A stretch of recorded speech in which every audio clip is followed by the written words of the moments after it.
Olá, começa agora mais um programa da TV CREA Minas, que nesta edição destaca o horário de verão.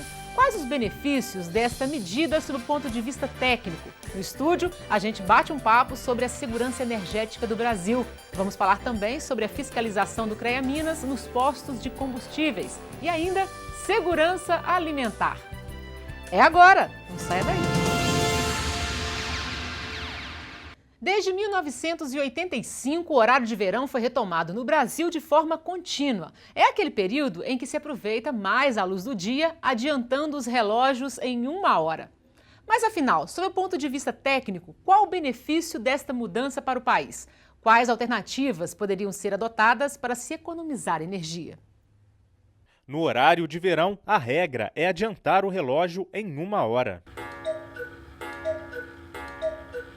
O horário de verão, o que significa exatamente horário de verão e a aplicação dele?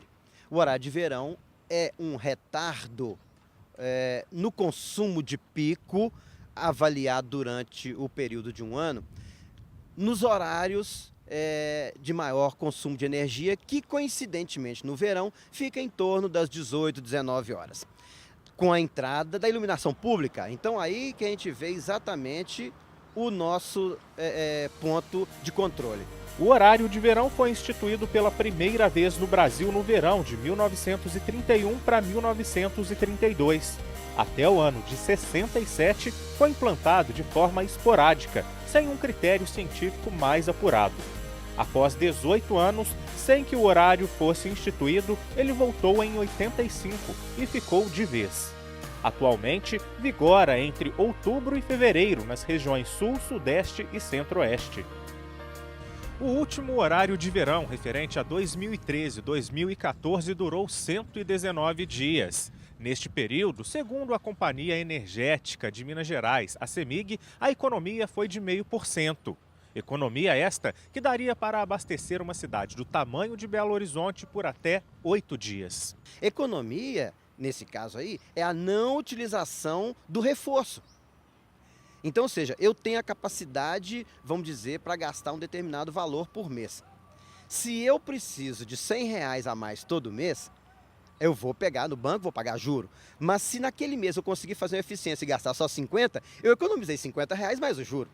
Então, é mais ou menos por aí, se você fizer uma comparação do ponto de vista financeiro. Então, dessa forma, a CEMIG, para poder atender o cliente, que ela já tem um contrato firmado de prestação de serviço, de fornecimentos, de uma determinada potência de energia elétrica. Se ela não consegue atingir aquilo ali com os recursos próprios, ela tem que buscar no mercado paralelo. Ela tem que comprar energia do preço que for para poder atender o contrato. Felipe é gerente de energia e mudanças climáticas da FEAM, Fundação Estadual do Meio Ambiente. Ele afirma que, de fato, o horário de verão reduz a demanda por energia no período mais crítico do dia, ou seja, das 6 da tarde até as 9 da noite, quando o consumo por toda a população provoca um pico denominado horário de ponta. O diferencial este ano é a estiagem que atinge principalmente a região sudeste do país.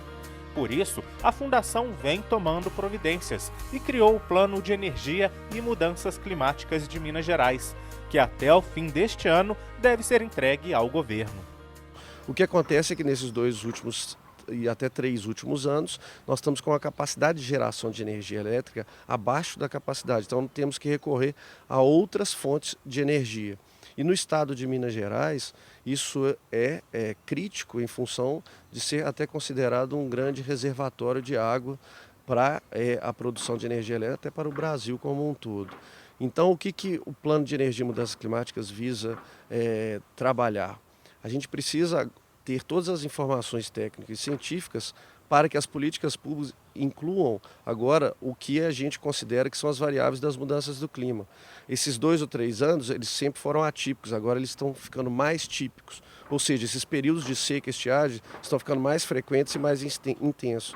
E isso deve ser incorporado ao planejamento energético do Estado nos próximos anos. Por isso mesmo, soluções alternativas precisam ser pensadas. Nós devemos investir, então, em tecnologias que utilizem outros tipos de geração de energia, como a eólica, solar, dentre outras. E também melhorar os nossos sistemas de iluminação. Então, ou seja, a partir do momento que eu reduzir a potência consumida para iluminação e para aquecimento de água a tomar banho, eu não precisaria fazer investimentos. Então, ou seja, na verdade, nós temos uma complementação dessa matriz energética com uma fonte hoje que é muito cara, que é a termoelétrica. O assunto sempre dividiu opiniões, mas em uma coisa todos concordam. É preciso pensar alternativas para atingirmos a segurança energética. Para falar sobre o assunto, eu converso agora com o engenheiro eletricista, mestre em energia solar e especialista em energia eólica, Alexandre Eringer Lisboa. Alexandre, prazer tê-lo aqui no programa. É meu. Então, quando a gente fala em segurança energética, explica para a gente essa importância. Segurança energética é um meio de assegurar que a sociedade que não haverá energia, falta de energia, quando os momentos que ela precisar. Então, é dever do Estado prover os meios necessários para que, ao necessitar desse insumo importante chamado energia, ela será correspondido. Então, o planejamento energético é feito baseado nisso. Mas antes seria muito importante a gente conceituar o que é energia. É porque a gente às vezes pensa em energia elétrica, mas temos uma gama de opções, né? Exatamente. Quando a gente associa energia, a gente já pensa direto na energia elétrica, na luz, na tomada da nossa casa, não. Mas energia são todos aqueles meios necessários para você fazer um trabalho, do ponto de vista termodinâmico, não vou entrar nesse assunto aqui, mas você tem aqueles insumos que é necessário para fazer um determinado bem que compõe o seu bem. Bom, então nós temos energia da forma térmica, que é produção de calor para devidos fins, produção de vapor, produção de água quente, no caso. E tem a energia elétrica, essa que é o meio mais utilizado hoje. Nós temos energia eletromagnética, nós temos vários outros tipos de energia, energia química dos alimentos, das baterias. Então, o conceito é bem mais amplo. Então, como a gente fala, matriz energética de um país significa a disposição, o que o país tem na sua carteira, né, no seu portfólio, quais formas de energia ele tem para oferecer à sociedade. De uma forma resumida, como é que é essa matriz energética do Brasil hoje e em Minas? Explica para a gente. Bom, matriz energética significa que nós temos quais formas de energia nós temos disponibilizadas para a sociedade. Então nós temos, no Brasil, as principais são a energia da biomassa, tá? Que é que vem dos derivados de cana-de-açúcar, da lenha. Nós temos a do petróleo e combustíveis fósseis. Nós temos a energia hidráulica, que é responsável pela nossa hidroeletricidade. E nós temos outros tipos, né, como restos de indústrias, restos da transformação de... A gente tem um pouco de eólica também no Nordeste. Isso, né? Nós temos a energia eólica, que é uma forma de produzir energia elétrica, nós temos a energia nuclear, que também é outra forma de produzir eletricidade. Então nós temos à disposição várias fontes de energia. Tá? O Brasil, ele tem mais de que cerca de 44% da matriz energética brasileira provém de fontes renováveis, o que é uma grande vantagem competitiva. Enquanto o resto do mundo, né, a maioria do mundo civilizado, país da OECD, eles usam apenas 15% a 18% da matriz renovável, o resto é de combustíveis fósseis e nuclear. Agora, a gente hoje, mesmo a gente tendo essa vantagem, a gente hoje está vivendo um problema com a falta de água. Exatamente. Né? Então, eu queria que você explicasse para a gente um pouquinho sobre isso e falasse um pouco da energia solar, por exemplo. Seria uma solução? Por que é pouco utilizado? É difícil? Explica para a gente. Sim, vamos lá. Bom, falando da matriz elétrica, a matriz elétrica é uma variante da energia, a eletricidade. O Brasil, ele optou por um modelo chamado de hidrotérmico. Ou seja, a nossa produção elétrica provém principalmente da fonte hidráulica com complementação térmica. Então, antigamente o planejamento do Brasil era feito de maneira a fazer grandes usinas com barragens de acumulação. Isso para quê? Para que você acumulasse água ao máximo possível, para nos períodos de seca você usar esse acúmulo, essa represa, para produzir energia elétrica. Bom, e nos momentos onde tivesse um problema de falta de água, acionaria as termoelétricas. Que é o que aconteceu lá em São Paulo. São Paulo, aquela água está faltando água principalmente para consumo. Né? Para consumo que é um problema muito mais grave. No Brasil, como nós temos, com o passar dos anos, a gente começou a fazer menos usinas usando acumulação e mais usinas que a gente chama de fio d'água. Esse problema ficou um pouco mais complicado, porque para você fazer uma hidrelétrica hoje, não é uma coisa fácil. Você tem uma grande problema ambiental ao fazer usina, porque realmente alaga o rio, etc. Questão social também, a sociedade dá muito problema social. Então, hoje, a sociedade, para você fazer uma hidrelétrica, é mais complicado. Mas isso induz um outro problema ambiental. Ao não fazer essa hidrelétrica, você é obrigado a usar termoelétrica, que pode ser tanto através de gás natural, óleo combustível ou nuclear. Entendeu? Então, nós estamos com um problema sério. O que aconteceu agora foi que, como a nossa matriz elétrica predominantemente é hidráulica, e hoje não chove, as barragens estão no limbo, foi a maior seca dos últimos 70 anos, a gente teve que acionar as termoelétricas ao máximo. Né? Conseguimos, e felizmente nós conseguimos manter, não conseguimos chegar a um racionamento, né? O sistema com a maior oferta de linha de transmissão que foi feita nos últimos 10 anos, nós conseguimos equacionar o problema, né? Mas que vai ficando cada vez mais complicado se essa chuva não vier, porque já vai ser o 3º ano seguido que não chove.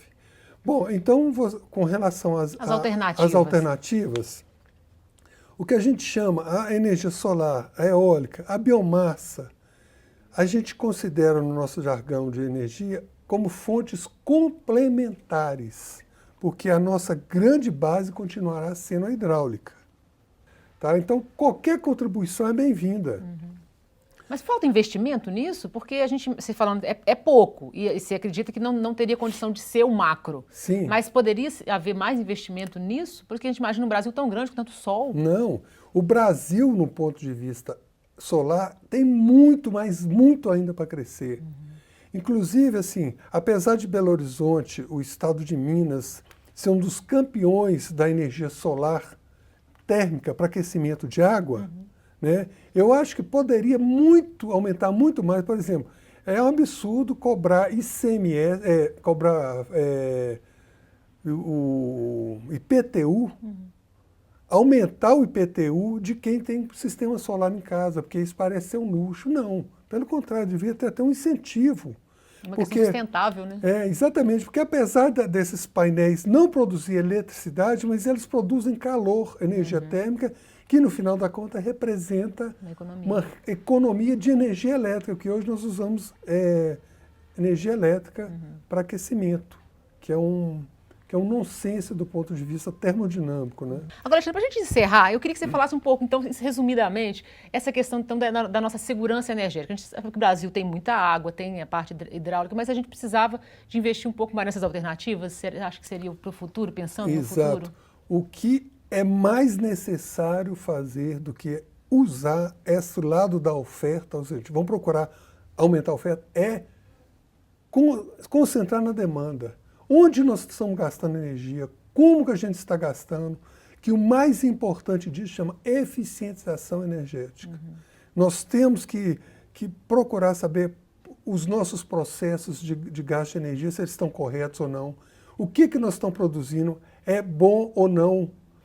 Uma vez você resolvendo, a nossa demanda está bem equacionada, está bem racionalizada, está bem eficiente, aí nós temos que procurar o lado da oferta. Quais são as fontes que menos poluem, que têm o maior retorno social há um menor custo também, que nós temos que olhar o custo também, não basta só social. Então são essas questões que nos vão embasar para fazer um projeto de segurança energética que realmente, que a pior coisa é faltar energia num processo, num país que precisa de energia. Embora não é só energia, você precisa de capital, mão de obra, tecnologia, tudo para que funcione bem para poder a sociedade funcionar direito. Ok, professor, muito obrigada pela participação aqui no programa, viu? Muito obrigado, E volte eu mais agradeço. vezes. No próximo bloco, você vai ver a importância do trabalho dos fiscais do CREA Minas nos postos de combustíveis. Eu volto já. Estamos vivendo um momento único. Mais do que nunca, é hora de debater e encontrar caminhos para questões fundamentais. O papel de cada um é muito importante. O CREA já está fazendo a sua parte. As câmaras temáticas do CREA Minas foram criadas para oferecer estudos e propostas para grandes temas como mobilidade urbana, rodovias e valorização profissional. Uma valiosa contribuição para um futuro mais justo e economicamente sustentável. Existe uma área que, de alguma forma, está relacionada a tudo o que acontece à nossa volta. Ela projeta e executa edificações, pontes, viadutos, estradas, barragens e toda a infraestrutura urbana. Seu trabalho também é fundamental para proteger o meio ambiente dos impactos causados pelas atividades humanas. A engenharia civil é a concretização de muitos dos nossos sonhos. Engenharia Civil e CREA Minas. Avançar com visão do futuro. Estamos vivendo a era da conectividade. Um tempo onde a informação é tudo. Estar preparado é fundamental. O CREA acredita nisso.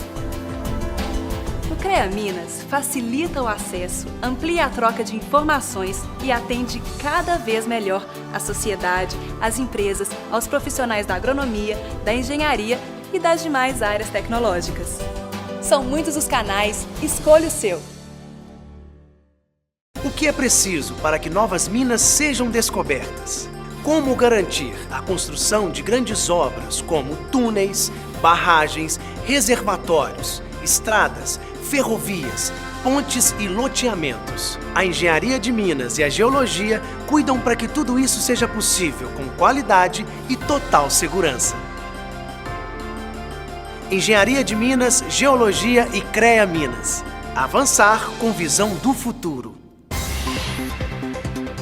Quando falamos em segurança alimentar, logo vem à cabeça o direito de todos ao alimento. Mas só isso não basta. Esse alimento tem que ser de qualidade, em quantidade suficiente, com base em boas práticas, de forma sustentável e respeitando as diversidades culturais.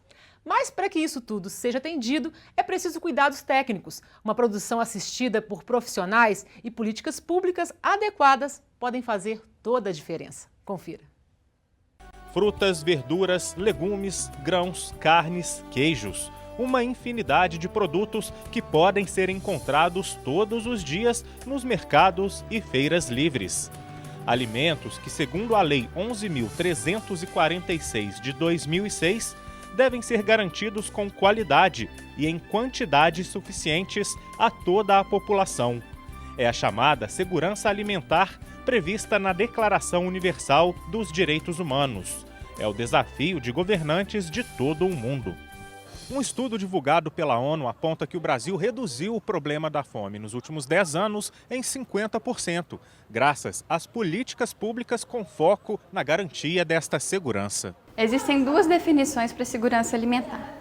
O primeiro conceito é segurança alimentar nutricional, que é a disponibilidade de alimento em quantidade e qualidade suficiente para a população. O segundo conceito envolve a questão do alimento seguro, que é um alimento que pode ser disponibilizado para o consumidor por ser isento de qualquer tipo de contaminação. Mas a engenheira de alimentos Laura Pérez explica que a garantia destes alimentos nos moldes da lei requer ações em vários segmentos, como a geração de renda. No campo, a Emater contribui trabalhando há décadas com assistência técnica e capacitação. A gente viaja no estado todo, conhecendo as agroindústrias no estado, os agricultores que trabalham com essas agroindústrias e junto com o escritório municipal da Emater e com os escritórios regionais, a gente assiste esse produtor para trabalhar de uma forma mais segura com os alimentos na agroindústria. Outras ações que favorecem o direito e acesso ao alimento é a valorização dos produtos de época e a comercialização, evitando atravessadores. É a lei da oferta e procura, com o comércio direto entre produtor e consumidor. Dentro deste contexto, é preciso manter a qualidade. E aí surgem movimentos como o grupo Slow Food, que defende a produção mais familiar. Produtos como o queijo artesanal, por exemplo, que só em Minas gera renda para mais de 10 mil famílias. Ao investirem em critérios de qualidade mais rigorosos, conseguiram aumentar a produção e ultrapassar fronteiras.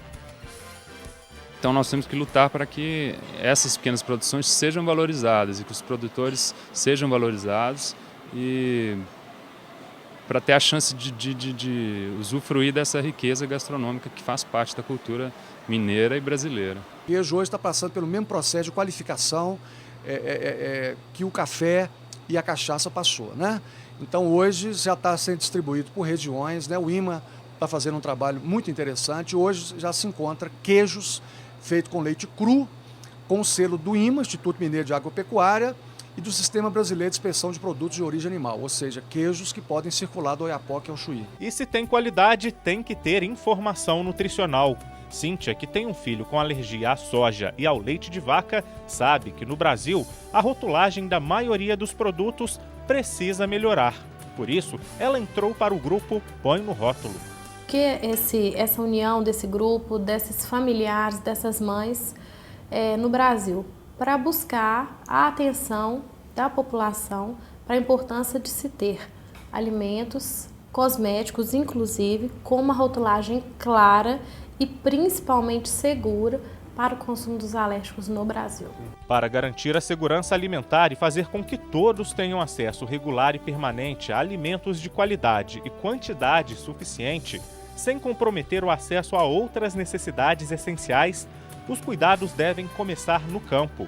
É aí que entra a importância de um técnico ou engenheiro agrônomo no processo de produção.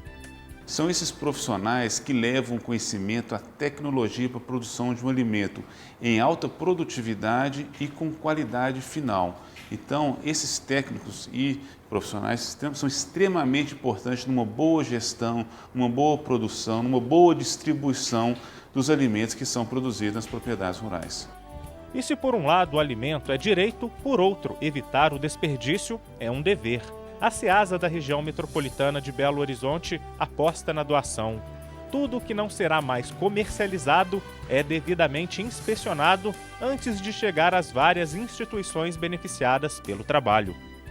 Gustavo lembra que em todo o mundo, cerca de 1 bilhão de toneladas de alimentos vão para o lixo todos os anos. Adubo é caro, insumo é caro, semente aumentando. Então, a tendência é que esses profissionais, engenheiros agrônomos, técnicos agrícolas, que têm capacidade, são capacitados para isso, que eles possam trabalhar essa melhor forma de distribuição do alimento e redução da perda. Hoje nós trabalhamos num mundo que tem 30% de perda. E por falar em alimentos, CREA Minas, Sociedade Mineira de Engenheiros Agrônomos e Confederação dos Engenheiros Agrônomos do Brasil promoveram em Belo Horizonte o Seminário Nacional de Receituário Agronômico e Responsabilidade Técnica, segurança para quem aplica os defensivos e para quem consome os produtos.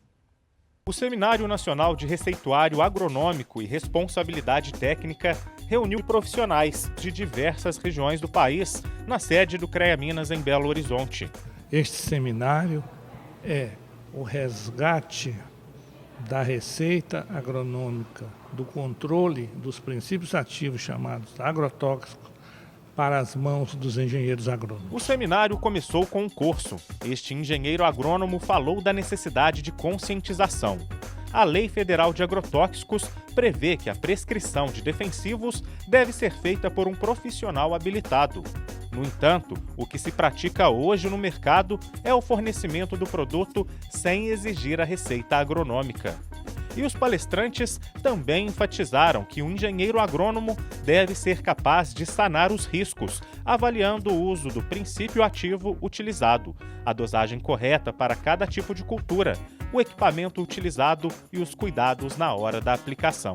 Isto equivale a dizer que uma mudança de postura das universidades assegura para os produtores que os novos profissionais estarão mais preparados para profissional e responsavelmente utilizar o receituário. O uso indevido e inadequado de defensivos agrícolas pode causar prejuízo a qualquer tipo de lavoura. Problema que também pode chegar ao consumidor. Afinal, alguns dos alimentos que mais recebem agrotóxicos, como o tomate, pepino, pimentão e morango, são facilmente encontrados na mesa do consumidor.